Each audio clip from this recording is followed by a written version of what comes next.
తెలివైన పిపాస, the vice thirst. ఒక ప్రశాంతమైన గ్రామంలో మాస్టర్ హుస్సేన్ అనే జ్ఞానవంతుడైన జెన్ గురువు ఉండేవాడు. ఆయన వద్ద కేంజీ అనే శిష్యుడు కొన్నేళ్లుగా శిక్షణ పొందుతూ వచ్చేవాడు. ఒకరోజు రికు అనే మరో శిష్యుడు అక్కడ చేరాడు. రికు నేర్చుకోవడంలో ఆసక్తి చూపుతూ విద్యను త్వరగా గ్రహించడం మొదలుపెట్టాడు. కొంతకాలానికి రికు చాలా వేగంగా అభివృద్ధి చెందుతుండగా కేంజీ కొంచెం విసిగిపోయాడు. మాస్టర్ హుస్సేన్ ఎక్కువ సమయం రికుకే కేటాయిస్తున్నట్టు అతనికి అనిపించింది. అసహనం పెరిగి కేంజీకి అసూయ కలిగింది. ఒకరోజు తన భావాలను ఇంకెంత కాలం దాచుకోవడం కుదరదని భావించి కేంజీ మాస్టర్ హుస్సేన్ను ఎదురుచూసి అడిగాడు, మాస్టర్, నేను మీ వద్ద ఎన్నేళ్లుగా నేర్చుకుంటూ ఉన్నాను. రికు రాకముందు నుంచే మీ వద్ద ఉన్నాను. కానీ మీరు అతనికి ఎక్కువ సమయం కేటాయిస్తున్నట్టు అనిపిస్తోంది. ఇది ఎందుకు? మాస్టర్ హుస్సేన్ క్షణం నిశ్శబ్దంగా ఉండి చిరునవ్వుతో చెప్పారు, ముందుగా నీకు ఒక కథ చెప్పాలి. నీకు వినాలా? గట్టిగా ఉన్న కేంజీ తల ఊపాడు. ఒక సంద్రంలో ఇద్దరు ప్రయాణికులు. ఒకసారి ఒక ప్రయాణికుడు ఎండిన మధ్యాహ్నం నడిచి వెళ్ళిపోతూ బాగా దాహంతో విలవిలలాడిపోతూ ఉన్నాడు. కొంత దూరం వెళ్ళాక ఒక బావిని చూశాడు. కానీ అక్కడ నీటిని తీసుకోవడానికి గొడుగు లేదా తాడు లేదు. నిరాశతో అతను అక్కడి నుండి వెళ్ళిపోయాడు. కొంతసేపటి తరువాత మరొక ప్రయాణికుడు అదే బావి వద్దకు చేరాడు. అతనికి కూడా దాహం వేసింది. మొదటి ప్రయాణికుడిలాగే అతను అక్కడ గొడుగు లేదా తాడు లేదని గమనించాడు. కాని అతను అక్కడే ఆగిపోకుండా పరిసరాల్లో చూస్తూ ఓ పక్కన పడి ఉన్న గొడుగును కనుగొన్నాడు.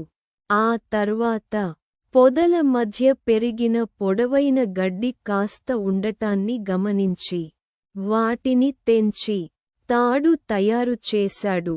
ఎంతో కష్టపడుతూ బావిలో నీటిని తీసి దాహం తీర్చుకున్నాడు. ఎవరికి ఎక్కువ దాహం? కథ ముగించిన మాస్టర్ హుస్సేన్ ప్రశ్నించాడు, ఇద్దరిలో ఎవరు ఎక్కువ దాహంతో ఉన్నాడు? కేంజీ కొంచెం ఆలోచించి సమాధానం చెప్పాడు, రెండో ప్రయాణికుడు.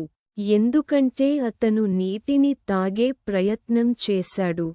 మాస్టర్ హుస్సేన్ చిరునవ్వుతో తలూపారు. నీవు సరైన సమాధానం ఇచ్చావు. రెండో ప్రయాణికుడి దాహం అతన్ని ప్రయత్నించమని ప్రేరేపించింది. అదే విధంగా రికుకి ఇప్పుడు నిన్నికంటే ఎక్కువ జ్ఞానం పిపాస ఉంది. అందుకే అతను మరింత శ్రమించి నేర్చుకోవడానికి ప్రయత్నిస్తున్నాడు.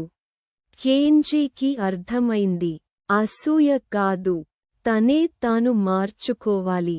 తన అలసత్వాన్ని వదిలేసి మరింత కృషి చేయాలి.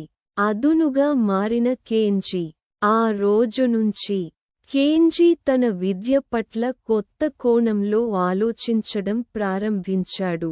మరింత శ్రద్ధగా చదివి ఎక్కువ ప్రశ్నలు వేసి ఎక్కడైనా జ్ఞానం పొందేందుకు ప్రయత్నించసాగాడు.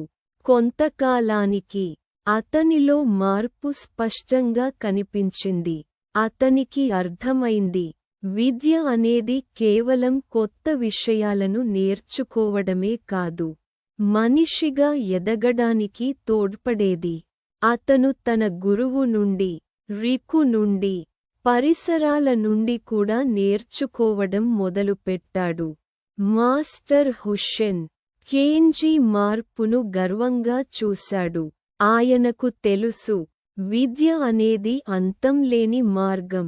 అది మనిషికి నూతనమైన ఉత్సాహాన్ని, ఆసక్తిని, ఆనందాన్ని ఇస్తుంది. మనం ఎప్పటికీ నేర్చుకోవాలి. ప్రతి ఒక్కరికీ ఈ ప్రపంచంలో నెమ్మదిగా సాగిపోతున్న ప్రయాణంలో రెండో ప్రయాణికులా మారే అవకాశముంది. ఎంతైనా తెలుసుకున్నాం అనే భ్రమలో ఉండకూడదు. యాహం మనల్ని ముందుకు నడిపించాలి. కాబట్టి మీరు విద్యార్థి అయినా, జీవితంలో ఎక్కడో స్థిరపడ్డవారైనా, పరిమితమైన ఈ ప్రపంచాన్ని తెలుసుకోవడం ఆపవద్దు. జ్ఞానం ఎప్పుడూ సముద్రంలా ఉంటుంది. దాన్ని గ్రహించే తపన మీలో ఉండాలి. పిపాస ఉన్నవాడు దాన్ని తీరుస్తాడు. డడం ఆపకండి. ఎందుకంటే ప్రపంచం మీకోసం మరెన్నో పాఠాలు సిద్ధంగా ఉంచుకుంది.